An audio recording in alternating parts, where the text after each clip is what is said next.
तिवारी जी का परिवार। जी हाँ, तिवारी जी का परिवार एक हँसता खेलता और एक मिसाल वाला परिवार था और उनके साथ जो घटा वो ब्रह्म राक्षस का श्राप था। जी हाँ, और कैसे पड़ा और क्यों पड़ा, तो चलिए चलते हैं और देख लेते हैं इतनी भयानक और इतनी डरावनी घटना जिसे ख़त्म करने के लिए भी हनुमान जी को साक्षात आना पड़ा था। जी हाँ, तो इस कहानी को शुरू करने के पहले अगर आप मेरे चैनल पर नए हैं तो प्लीज़ चैनल को सब्सक्राइब ज़रूर कर दीजिए, लाइक और शेयर करना ना भूलिए। वीडियो कैसी लगती है मुझे कमेंट्स बॉक्स में ज़रूर बताएं। तिवारी जी जो थे उनकी 3 बेटे थे और एक हंसती खेलती फैमिली थी।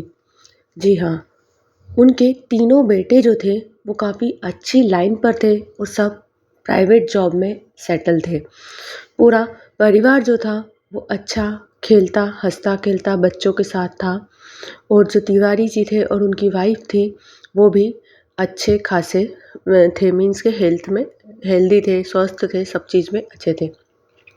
तिवारी जी के 3 बेटे थे जिसमें से पहला जो बेटा था वो सतीश था, दूसरा बेटा जो था वो सुजल था और तीसरा जो बेटा था वो बसंत था। तीनों बेटे जो थे उनके वो काफ़ी मेहनती थे।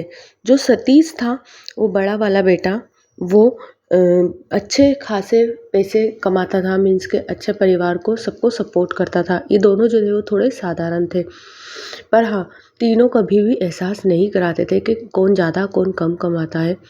और उसके बाद ही जो उनकी परिवार की स्थिति चालू हुई वो एक अच्छे खासे चीज़ों से चालू हुई, क्योंकि उन्होंने जो घर में रहते थे वो एक मिडिल क्लास परिवार से घर था।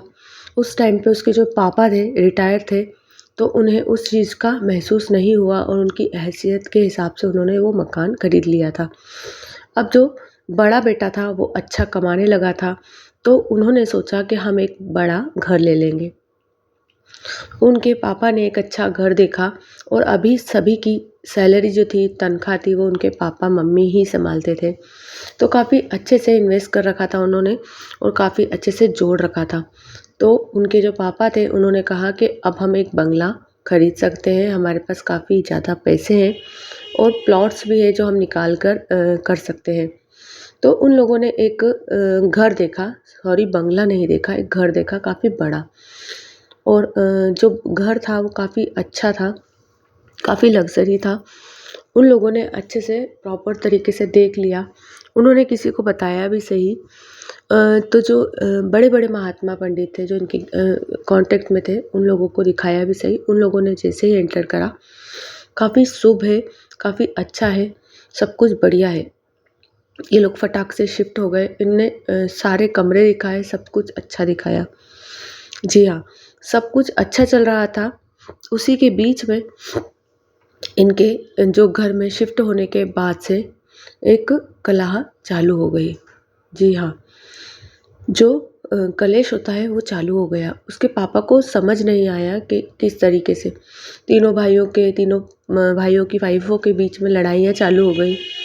वो कुछ समझ ही नहीं पाते थे कि ऐसा क्यों हो रहा है। 1 महीने के अंदर तीनों भाई-बहनों काफ़ी आपस में लड़ने लगे थे और लड़ने के बाद इनके घर में एक अजीब-सी चीज़ महसूस होती थी। उनके गुरुजी को बुलाया तो उन्होंने कहा कि कुछ भी नहीं है, ऐसा कुछ नहीं है। अब ये समझ ही नहीं पा रहे, क्योंकि वो तो काफ़ी ज़्यादा महात्मा है, उन्होंने काफ़ी शक्तियों को पकड़ा है, अपने वश में किया है, तो वो तो बिल्कुल एक झलक देखते ही समझ जाएँगे। पर वो लोग भी समझ नहीं पा रहे थे और इनके घर में लड़ाई इतनी बढ़ गई कि जो बीच वाला बच्चा था, जो लड़का था इनका, उसने सुसाइड कर ली। मीन्स कि वो कहीं पर ड्रिंक करने लगा था यहाँ पर रह के। पहले कोई भी पीता खाता नॉन-वेज वग़ैरह कुछ नहीं चलता था इनके यहाँ। पर जो बीच वाला बच्चा था, वो लड़ाई झगड़ों के बीच में उसने ड्रिंक करना स्टार्ट कर दी और जैसे ही उसने जिस दिन ड्रिंक करी, उस दिन रात में ही वो कहीं पर मीन्स के नाली वग़ैरह के इधर कहीं पर, जहाँ पर भी बाहर वो उसकी जो मृत्यु थी वो हो चुकी थी। जब अस्पताल ले जाया गया तो वो मृत घोषित किया गया। अब ये लोग समझ ही नहीं पा रहे थे कि इतना ज़्यादा कुछ हो गया है इस घर में आकर। अब उसका जो बड़ा बेटा था, वो सबसे छोटा बेटा था, उन लोगों ने सोचा, बैठा, समझा कि अब हम इस लड़ाई को ख़त्म करते हैं, जो भी हुआ है उसे हम ख़त्म कर देते हैं। तो उनकी जो पत्नी उन्हों थी, उन लोगों ने सब चीज़ को निपटाना शुरू किया। पर ऐसा माइंड ही क्लिक नहीं होता था कि ये लोग आपस में बातें करें, एक दूसरे को देखना भी पसंद नहीं कर रहे थे। फिर से दूसरा दिन हुआ, तीसरा दिन हुआ और वही लड़ाई झगड़ा फिर से चालू होने लगा। अब एक दिन तिवारी जी थे, उन्होंने अपनी हनुमान जी की जो चालीसा है, वो रामायण साथ में वो अध्ययन करते थे। दोनों बुक को निकाला, वो शिफ्ट होने के बाद से कहीं रखा गई थी। उसी के बीच में उन्होंने उस बुक को निकाला और उनके पीछे वाले दरवाजे से एक काफ़ी बड़ा पीपल का पेड़ था। उस ओटले पर बैठकर वो ये पढ़ने लगे। अब वो ये सब चीज़ें पढ़ने लगे और उन्हें एकदम शांति महसूस हुई, क्योंकि उन्हें लगा कि मैं ये अध्ययन करूँगा क्योंकि मेरा परिवार काफ़ी बिखर चुका है। 2 मिनट हुए, 5 मिनट हुए, 10 मिनट हुए और इनके घर से काफ़ी ज़ोर से कुछ टूटने की आवाज़ आई। ये जैसे ही भागते हैं, देखते हैं कि इनके जो किचन में पत्थर लगे हुए हैं, वो एकदम ब्लास्ट हो चुके हैं। जो इनकी बहुएँ थी, उन लोगों को ये पत्थर लगे थे काफ़ी ज़्यादा, बहुत सारे पत्थर लग चुके थे, जो इधर काम कर रहा था।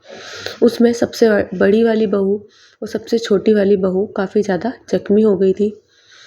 फिर इन लोगों ने इलाज कराया, उस अध्याय को ये पूरा नहीं कर पाए और उसके ही 2 दिन 3 दिन बाद फिर से वो वही स्थान पर बैठे और उन्होंने फिर से अध्ययन चालू करा। इन्होंने देखा कि जैसे ही मैंने ये पढ़ना स्टार्ट करा था, मुझे एक काला सा साया जाते हुए मेरे घर के अंदर दिखा। उसके बाद तिवारी जी के होश उड़ गए। वो एकदम घबरा गए, क्योंकि वो आधा लाल दिख रहा था, आधा काला और एक अजीब सा फेस था उसका और वो एकदम घबराए क्योंकि वो उड़ता हुआ दिखा इन्हें। वो एकदम चलता हुआ या फिर कोई नकाब पहन के आया हो या फिर कोई ड्रेस पहन के, ऐसा कुछ नहीं था। वो एक अजीब सा ही चीज़ थी जो उसे अभी तक भी भूल नहीं पाए। उन्हें समझ नहीं आ रहा था, वो ज़ोर से चिल्लाए और उनका अध्याय जो था वो बंद कर दिया। बंद करने के बाद वो जैसे ही घर में जाते हैं तो देखते हैं कि उनकी जो सबसे बड़ी वाली पोती थी, उसका जो पेड़ था वो पूरा पानी से जल चुका है। मीन्स के इनके घर में गर्म पानी जो कभी होता ही नहीं था, सबके घर कमरों में गीज़र लगे थे, सब कुछ था, पर उस समय किसी ने बॉईल करा हुआ पानी जो था वो इसके पैर पर गलती से डल गया। काफ़ी ज़्यादा जख्मी हो गई थी। अब जो तिवारी जी सब कुछ समझ चुके थे कि ये जो चीज़ें हैं वो इस मकान में शुरू हो चुकी है, पर अब उसे समझ नहीं आ रहा था कि ये मकान में हो कैसे सकता है, जब हमारा जो मकान था हमने गुरुजी को सब कुछ दिखाया था। तो अब जो गुरुजी थे उन्हें वहाँ पर बुलाया जाता है। गुरुजी ने अभी भी कहा कि सब कुछ सही है, यहाँ कुछ भी गलत नहीं है, पर गुरुजी को जो चीज़ें उन्होंने बताई कि मैं इस स्थान पर बैठकर यहाँ से अध्याय कर रहा था और यहाँ से एक चीज़ मुझे जाती हुई दिखी। गुरुजी समझ गए। मुझे पक्का यकीन है कि यहाँ पर एक ब्रह्म राक्षस रहता है, इस पेड़ पर है, तुम्हारे घर पर नहीं है, पर ये जो घर है उसकी छाया जो है वो इस पेड़ से टकराती है। मीन्स के जो पत्ते हैं, छाया है, वो इस घर पर पड़ती है। इस घर में किसी को वो सुखी नहीं रहने देगा। तो इसका उपाय तो जो पंडित जी हैं उन्हें बताना ही पड़ेगा। तिवारी जी ने इसे रिक्वेस्ट करी। इसका जो उपाय है वो तुम खुद ही कर रहे थे और इसके अलावा इसका उपाय कुछ भी नहीं है। जो तुम्हें मैं चीज़ बताऊंगा, अगर तुमने वो उपाय कर लिया तो तुम्हारा घर पूरा फ्री हो जाएगा, वरना तुम्हारा जो घर है वो पूरा धीरे धीरे खत्म हो जाएगा, जिस तरीके से तुम्हारा बीच वाला बेटा गया है। अब मुझे पूरी बातें समझ में आ चुकी थी। गुरुजी ने भी मुझे सब कुछ समझा दिया था। उन्होंने बताया था कि तुम्हें जो पूरा 36 घंटे का रामायण पाठ कंटिन्यू इसी जगह पर बैठकर करना है। अब जो उसके लड़के उन्होंने भी सब कुछ समझ चुके थे। उन लोगों ने भी साथ दिया उस समय, पर उन्होंने कहा कि कोई भी दुविधा आ जाए, कोई भी संकट आ जाए, इस पार्ट को बंद नहीं करना है। जो एक चला रहा है, मीन्स के चलते चले 2 पार्ट लेके बैठे, एक जना उठ रहा है तो एक कंटिन्यू करेगा। इस 36 घंटे में कोई भी यहाँ से नहीं हिलेगा। पर ऐसा नहीं हुआ। कितनी बार इनकी जो रामायण थी वो खंडित हुई। उन्होंने बताया कि हमने 1.5 महीने तक इस परेशानी को झेला। फिर 1.5 महीने बाद तिवारी जी को इतना तबीयत भी ख़राब रहने लगी, उनकी वाइफ की रहने लगी, परेशानियाँ बढ़ती जा रही थी। उन्होंने क्रोध में आके हनुमान जी से माफ़ी मांगकर हनुमान जी की शक्ति प्राप्त करके वो पाठ को फिर से चालू करा, और उस पाठ को कंटिन्यूसली अकेले ही उन्होंने 36 घंटे तक करा। उन्होंने बताया कि उस समय मुझे काफ़ी ज़्यादा परेशानियाँ आई, कोई मेरे आसपास घूम रहा था, ये भी मुझे कंटिन्यूसली दिखता रहा, कोई मेरे बच्चों को गिरा रहा है अंदर, मार रहा है, ये सब चीज़ें मुझे महसूस हो रही थी। पर जब वो पाठ चल रहा था, जब मेरे घर में मेरे बच्चों को कोई भी हाथ नहीं लगा पा रहा था, बस मुझे दिख रहा था कि यहाँ से मैं उठ जाऊँ और मेरे बच्चों को बचा लूँ। पर उस समय के बाद जब मैंने 36 घंटे बाद देखा तो मेरे बच्चे सब कुछ स्वस्थ थे, पर मुझे इस तरीके का भ्रम बनाया जा रहा था उस ब्रह्म राक्षस की वजह से। उसके बाद से जैसे ही 36 घंटे पूरे होते हैं और मेरा संकल्प पूरा होता है, मेरी रामायण पूरी होती है, और मुझे एक खुशबू वाला अनुभव, चमेली की खुशबू जो होती है उसका अनुभव महसूस होने लगता है, स्ट्रॉन्ग वाला। और मैं समझ जाता हूँ कि यहाँ पर से सब कुछ नेगेटिविटी जो थी वो ख़त्म हो गई है हनुमान जी की वजह से। वहाँ पर शायद साक्षात हनुमान जी ने वास किया था और वहाँ से सब चीज़ों को दूर किया था। पंडित जी ने बताया कि अब तुम्हारे घर में ऐसा कुछ भी नहीं है, और सब कुछ हनुमान जी ने सब कुछ अच्छा कर दिया है।